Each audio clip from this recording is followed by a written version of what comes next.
Doctor Bhimrao Ambedkar संविधान के निर्माता हैं, जो पूरी तरह से झूठ है। संविधान कोई एक व्यक्ति का लिखा हुआ दस्तावेज नहीं है। इसके लिए एक ड्राफ्टिंग समिति बनाई गई थी जिसमें 7 सदस्य थे। भीमराव अंबेडकर इसके अध्यक्ष थे।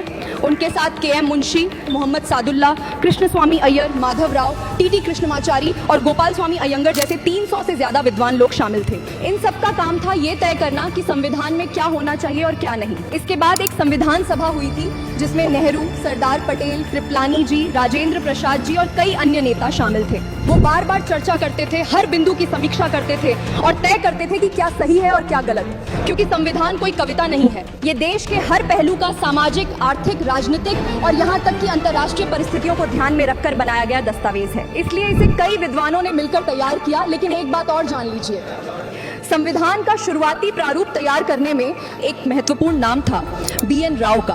वे उस समय के प्रमुख संवैधानिक विशेषज्ञ थे और उन्होंने ही म्यांमार का संविधान भी लिखा था और भारतीय संविधान का प्रारंभिक ड्राफ्ट तैयार किया था।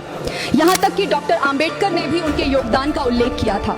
और इसलिए सच्चाई यही है कि संविधान किसी एक व्यक्ति का नहीं, बल्कि कई विद्वानों के सामूहिक प्रयास का परिणाम है।